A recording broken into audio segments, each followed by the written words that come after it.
Hello again, everybody.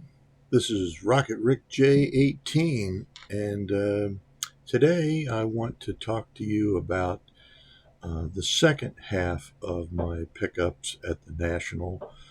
This section was focused on trying to get some common cards to finish or work on, I should say, some sets that I have talked to you about before. The ones that I had hoped to work on included the 34, 36 Diamond Kings and the 61 new card Scoops sets. However, I didn't find many cards available, and the ones I did find available were very expensive for the new card Scoops. And the Diamond Kings commons really weren't plentiful. I didn't think, at least I didn't see too many, and they were when they had some, they were very expensive. So I'm going to continue to work on that set on eBay and other places, but I didn't do any good at the National on those. I did, however, pick up 13 1952 Topps cards, 10, no, 11 play ball cards, although there, there's a little story about that. It's really uh, ends up being really a net 9. So I'll talk to you about that. And I got 2 of the Dandy potato chip cards. And let me just count real quickly what I have left. Tell you a little bit about that, so you can sort of play along with me. I still need. Let's see. Looks like Walker Cooper. Is that who that is? Probably Larry Doby, Luke Easter, Bob Feller, Gil Hodges. Can't read my own writing, so.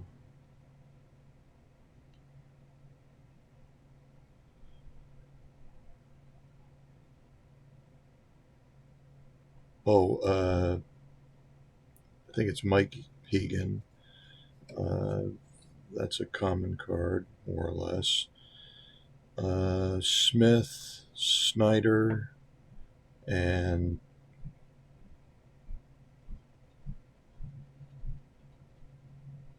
Thomas. So that's 1, 2, 3, 4, 5, 6, 7, 8, 9. So you got 9 cards left to go. Nothing that's going to break the bank, but really finding them is more of the challenge than buying them for sure. So we'll just have to see what develops on that one. And the tough one is going to be that Paul Smith card. And you might say, really? Well, apparently it's just scarce, and I don't really know why it's scarce.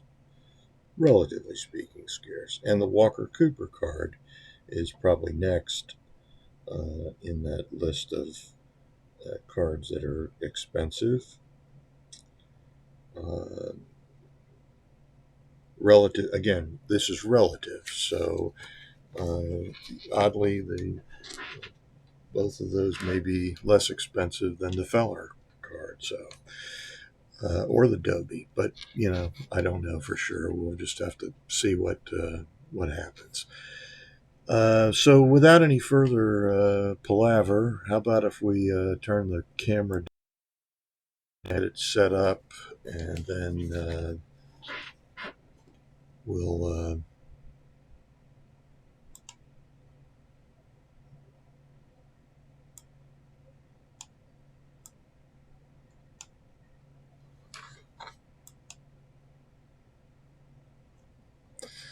So the first two cards I'm going to show you are the two cards in the 54 Dandy potato chip set that I got. And they were Pittsburgh Pirate Sid Gordon and New York Giant Monte Irvin. The Gordon card really was a throw-in, and with the Monte Irvin, so that's kind of how that was a bundled deal, and essentially I got the Gordon for free if you say that I paid the full price for the Irvin. So the backs of these cards are not numbered, and so the numbers given to them are really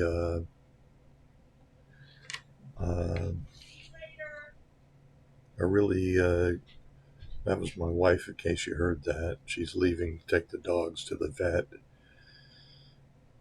And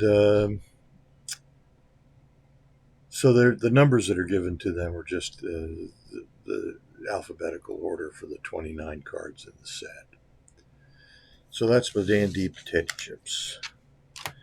We'll go to the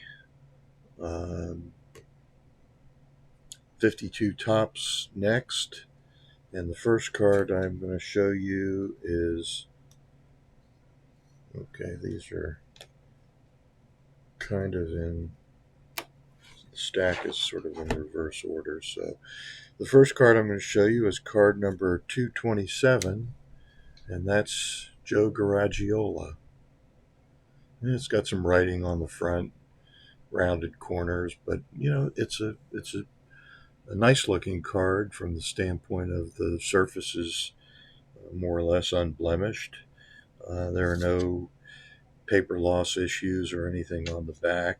It's in a penny sleeve, so there's writing on the penny sleeve. But so the next card is card number 237, and this is Yankee third baseman Jerry Coleman.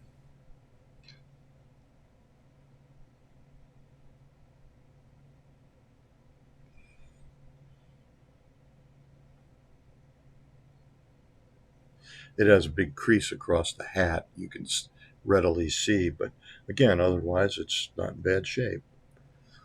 And then the third card is Frank Speck Shea.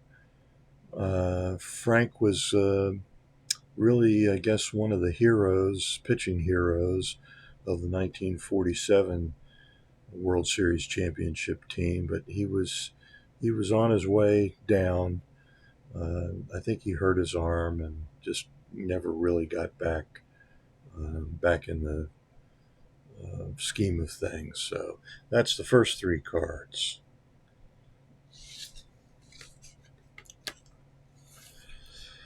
Next is card number 249, and this is Cincinnati Reds Bobby Adams. And Bobby was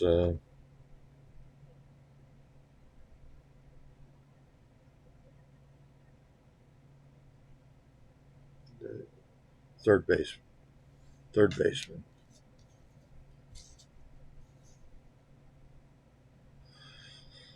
Obviously not centered. That's probably the big issue with this card. So next is Chicago White Sox pitcher Joe Dobson.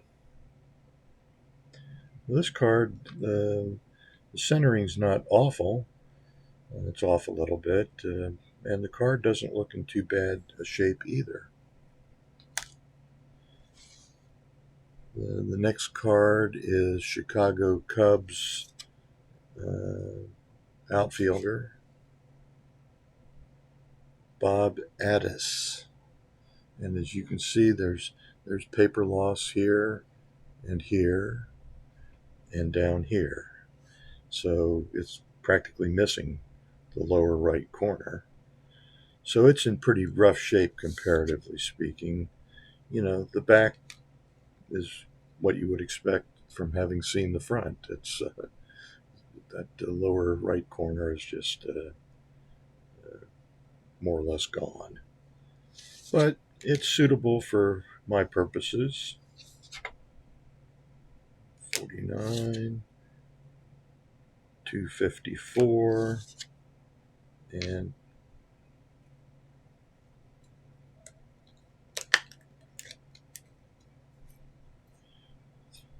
259. Next is card number 276, and this is Braves pitcher Jim Wilson.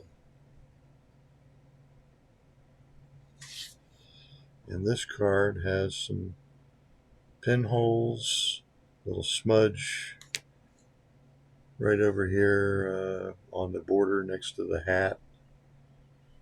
Otherwise, it's not in bad condition. I mean, it looks presentable. Card number 284 is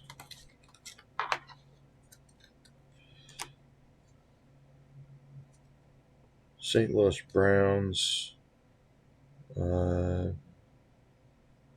first baseman Henry. Your guess is as good as mine as to how you pronounce the last name. ARFT.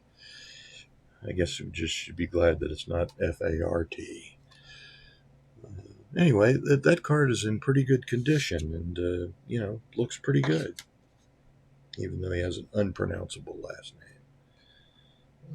The next card number 285, is Cliff Fannin, and he is a St. Louis Browns pitcher. And that's the next three cards.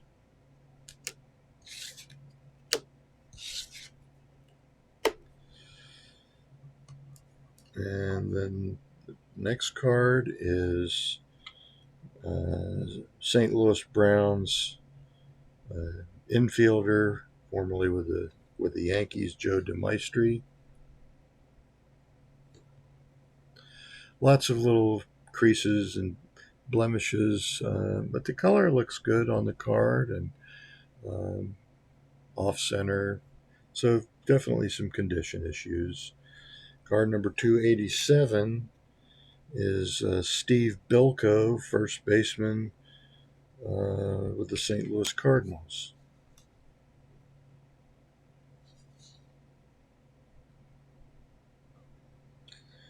And next to last, card number 292, Floyd Baker, Washington Senators infielder.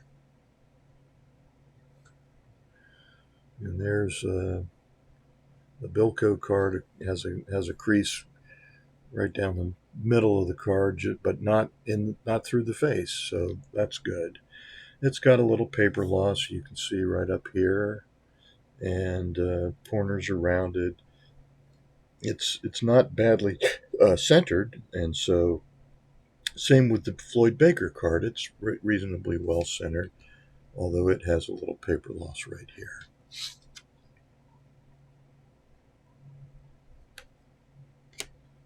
And that gets us to our final card, which is right here, and it is Walker Cooper, who we talked about in the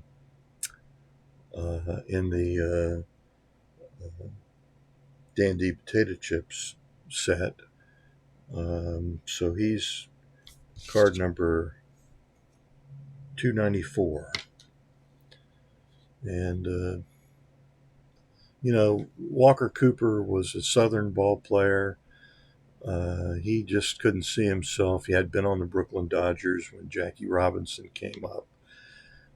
He couldn't see himself having a black teammate, and so he was traded.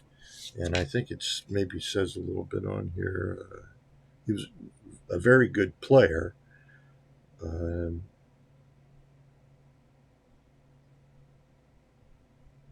It doesn't really talk about that, but I think he was traded to the Braves shortly after Jackie came up. So that's what I have for you on the 52 top set. And then lastly, I'm going to turn to the 1949 play ball set, and we're going to look at the cards that I got for that set. The first one is card number, let me see here. Might have to rearrange these cards a little bit to get them in order.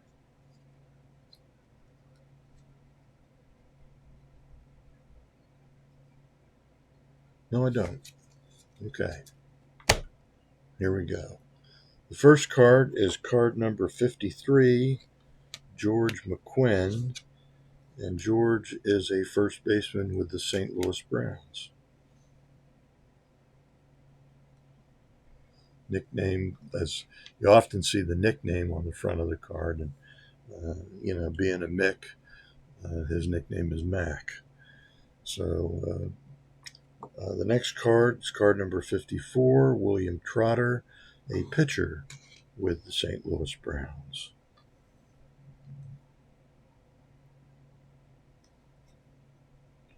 And next is card number 57, an outfielder with the Boston Bees, which is what they were calling the Boston Braves in 1940, Max West.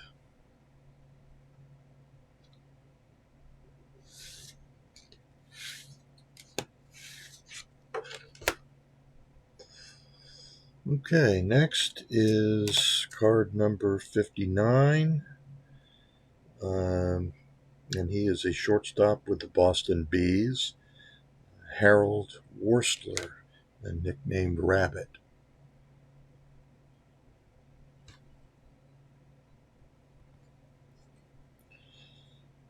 Next is card number 78, Lewis Riggs, an infielder with the Cincinnati Reds, and he is card number 78, if I didn't already mention that. His nickname is Lew, L-E-W. Next is card number 79, Harry Kraft, outfielder with the Cincinnati Reds. Harry Kraft went on to become, in retirement, went on to be a big league coach and manager. And so I already had this card in the, and I just, bought another one because I wasn't paying attention to my checklist. And so now I have two of them. No, wait, I have three of them because I bought a second one because I didn't pay attention to the first one, which I didn't need anyway. It's not in near as good a condition either as the other card that I bought or the one that I already had. So, a complete waste of money. So I'm just going to pass on that one and not say any more about it or continue my embarrassment.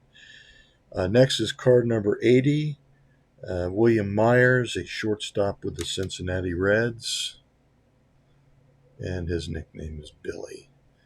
The Reds won the pennant in 1939, but were beaten by the Joe DiMaggio and his New York Yankees in the 39 World Series, the Yankees' fourth World Series in a row. The only team to do better than the 1936 to 39 Yankees was the 1949 to 53 Yankees, who won 5 in a row. And here is card number 81, Walter Berger, outfielder for the Reds. And you can see the pennant on the front, indicating that they won the 1939 National League pennant. And his nickname is Wally. Next is card number 86, Harry Gumbert. And Harry is a pitcher with the New York Giants, and his nickname is apparently is Harry. So there he is.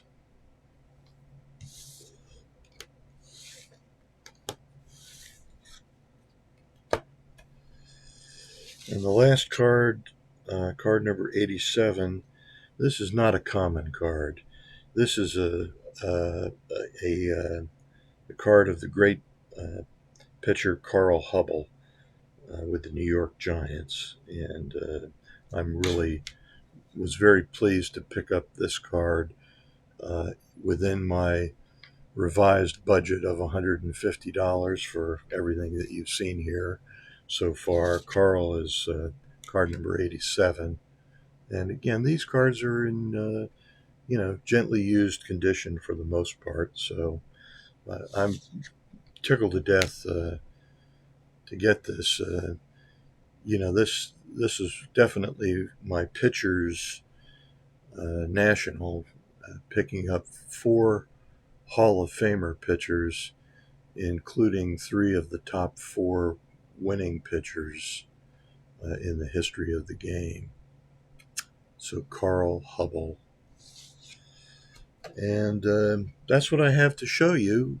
These are my pickups for the 1940 play ball, 1952 tops, and 1954 dandy potato chip sets. So I really made some significant progress. I'm down to 40 cards on the 52 tops run between 1 and 310. 311, of course, begins the high number series with Mickey Mantle. And I have not abandoned hope of ever having that card. And I hope to be able to get it sometime in the near future. And I say near future because I really don't, I think at age 71, probably don't have a distant future. So there you go. So this, without anything else to show you, I'll just switch back to my homely face and say that this is Rocketrickj18, wishing that all your collecting dreams come true.